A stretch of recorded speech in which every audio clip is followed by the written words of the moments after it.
Hello, welcome back to my channel. In my channel, I talk about English literature most of the time, and today I have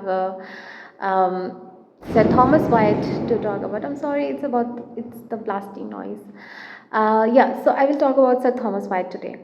Sir Thomas Wyatt was a 16th century poet, and quite a dramatic life he had under the reign of King Henry VIII.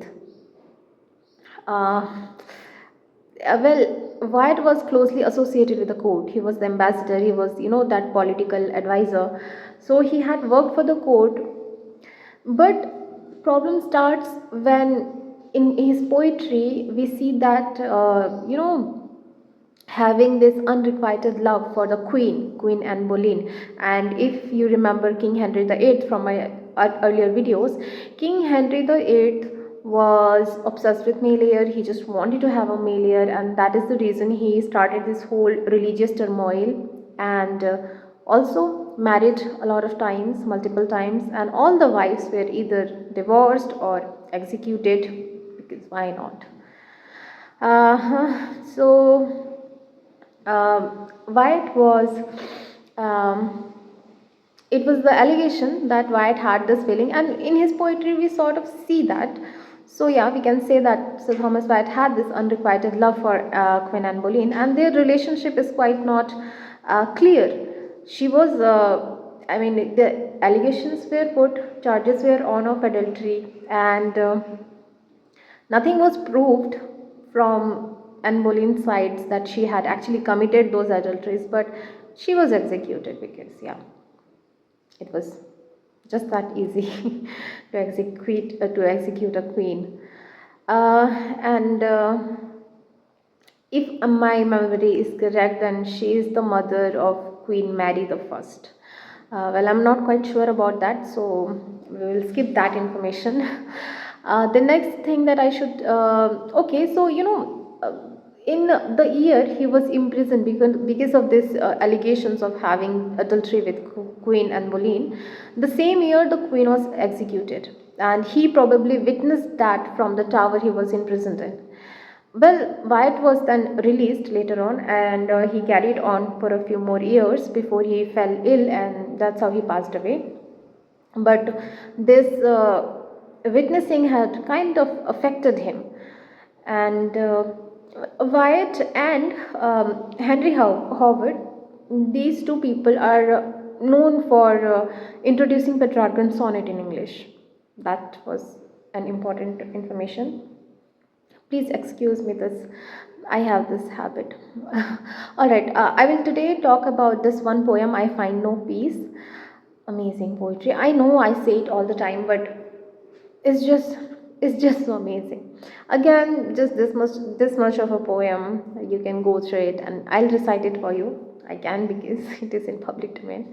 So okay, the thing is that while reading his poetry, we somehow try to take it in the reference of love, because maybe that was the mood he had written all this.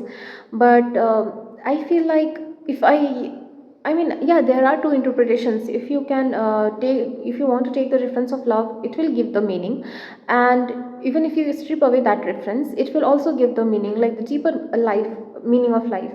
And if you want to just go through the literal words, then obviously that meaning as well. So I will see how I can explain the interpretations. But before that, let me just go through the text. Okay. I find no peace. I find no peace, and all my war is done. I fear and hope. I burn and freeze like ice. I fly above the wind, yet can I not arise. I not and not I have, and all the world I seize on. That loseth nor locketh holdeth me in prison, and holdeth me not. Yet can I escape no wise, nor letteth me live, nor die at my device. And yet of death it giveth me occasion. Without eyne I see, and without tongue I plain. I desire to perish, and yet I ask health. I love another, and thus I hate myself. I feed me in sorrow, and laugh in all my pain. Likewise displeaseth me both life and death, and my delight is the causer of all this strife. Now, I will first talk about the literal meaning. I will not talk about in the reference of love, because it just gives like those deep insights of human existence, and it's like those universal themes that you can always relate to. So, first of all, the first two lines: I find no peace, and all my war is done. I fear and hope. I burn and freeze like ice. Now again, this burning fire and freezing ice. I have already explained this in my earlier videos. When like in these sort of poetries, when they talk about fire and ice, it is mostly like the passion and the indifference, like this excess of emotion and this lack of emotion. The first line: I find no peace and all my war is done. So you see, the two different ways. In first way, I can say that I was fighting a war to find a peace, but I couldn't find the peace, and now I am submitting. I am giving up, and my war is done. One way to take this line. Now, another way can be that I find no peace and all my war is done. You see how, if you remember Mrs. Dalloway, you know that how the war affects the mind. Well, obviously, there is no peace during the war. Like, it is the antonym of peace, war. But even when the war is done, when the world kind of are able to see a visible peace, there is no peace in the mind of soldiers who had fought the war, who had witnessed the destructions of the war. You just cannot erase the memories. That's the basic thing. So, even the war is done, finding peace is not that easy. So, it can be taken as in that way as well. I find no peace and all my war is done. I fear and hope. I'm scared of something, but I'm hopeful. Hope gives you strength. So even though I am scared of something, I have this hope, and that is making me strong. I burn and freeze like ice. I have sometime I feel this passion, and sometime it's just not there. Now it that line actually aligns with the love so much.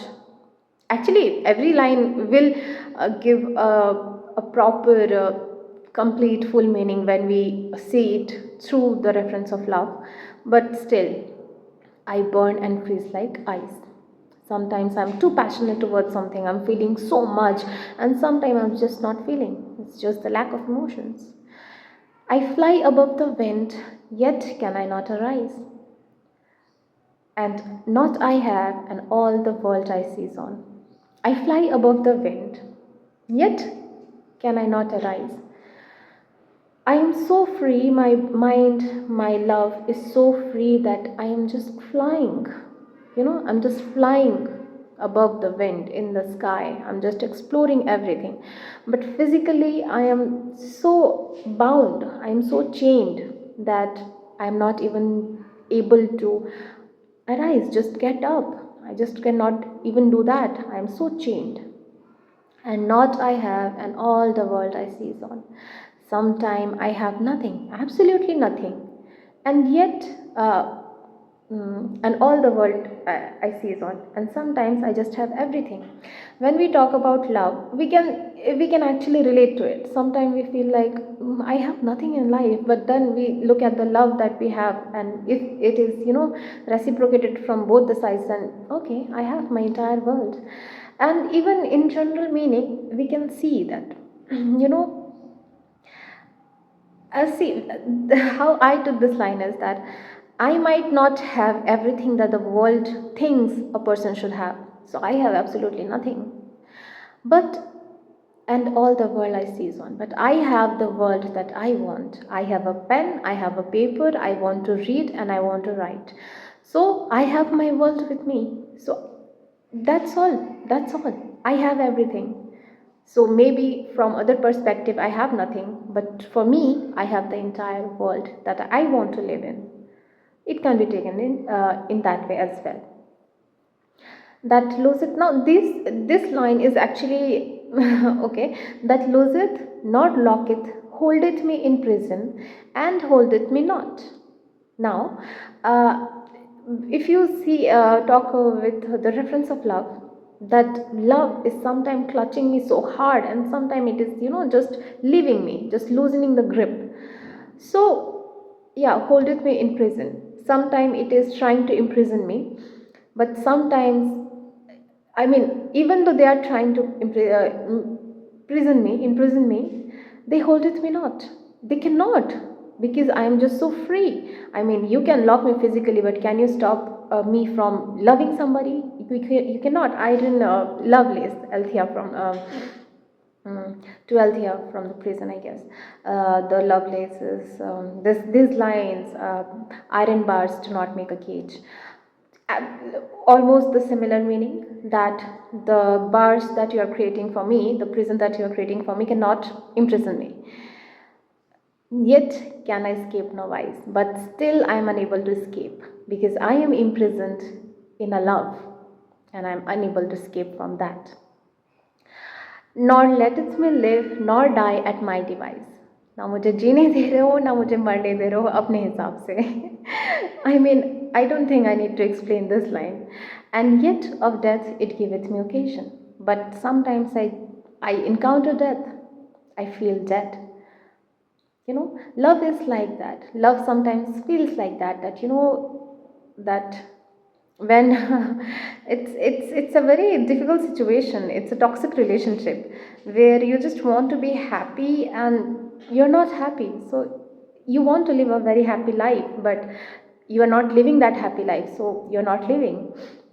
But at the same time, you cannot die. You just love that person, so you cannot leave him. So it's like that ना जीने दे रहे हो ना मरने दे रहे हो, मतलब ना ढंग से रिलेशन में हो, ना ढंग से रिलेशन तोड़ रहे हो, something like that. If you take the love reference, and if you not, then obviously there are situations where it is so applicable in real life as well, where the society doesn't let you live and you cannot die how you want to die. So yeah, but still you feel dead.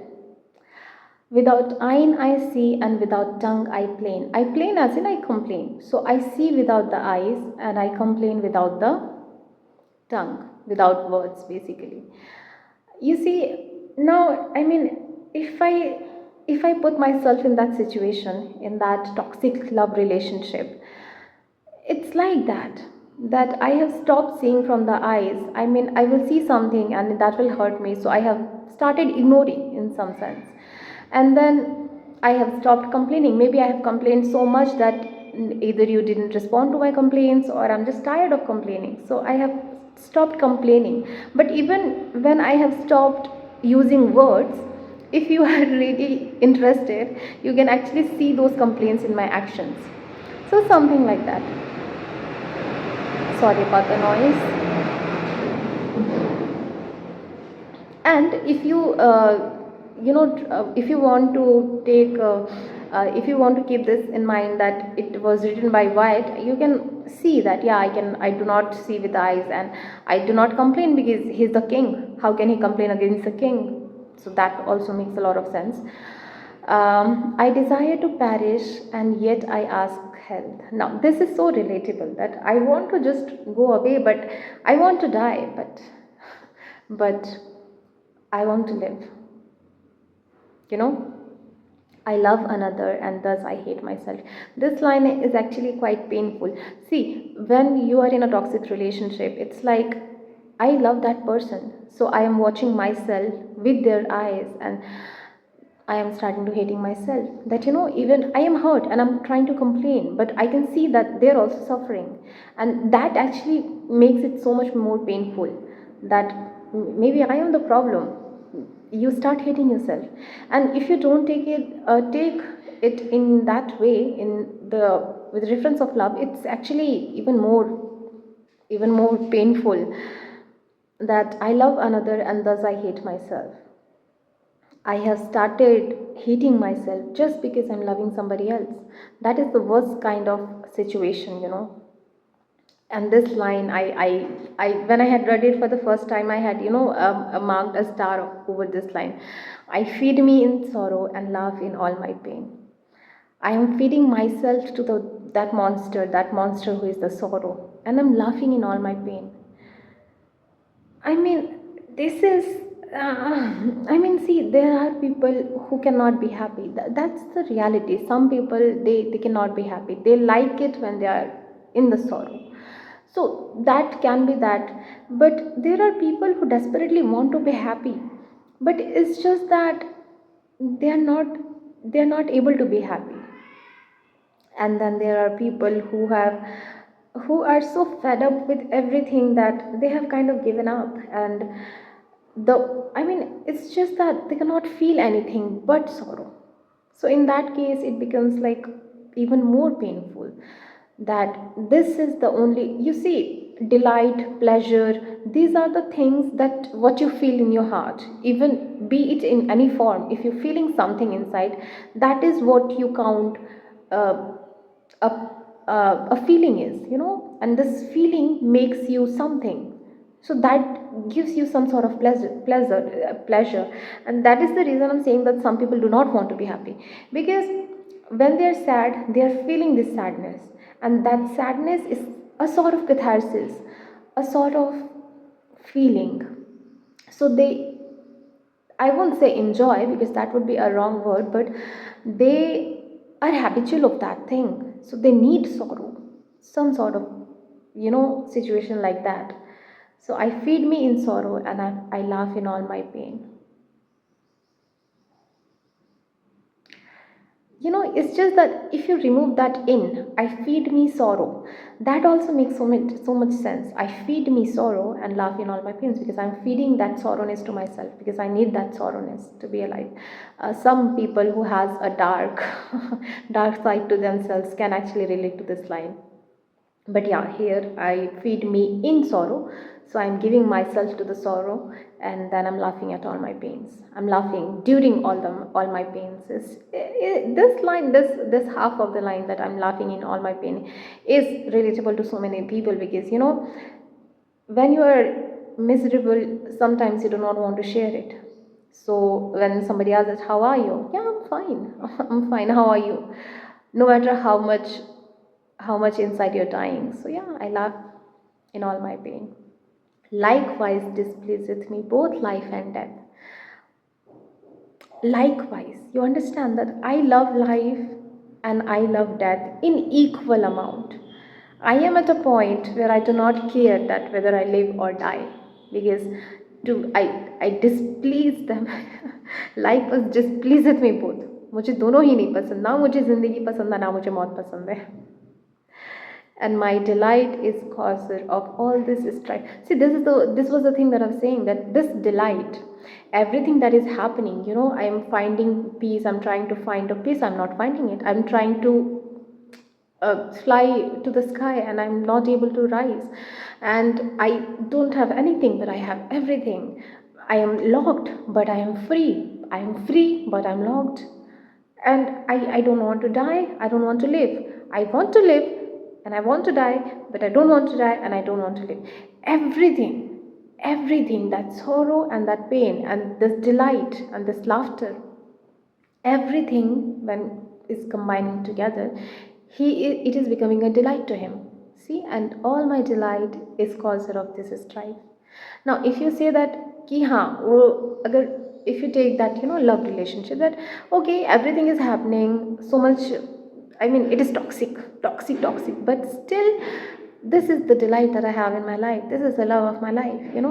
But if I say that I'm not taking that love response, I'm like dropping it, even then all sort of these sort of feelings, all these contradictory feelings that you have, sometimes you're happy, sometimes you're sad, sometimes you have like a lot of joy, and sometimes you're just sunk in sorrowness, the blasting, the coal mining, everything when comes together, that's what it makes you, that's what is your feelings, that is what you're feeling, and that is the delight.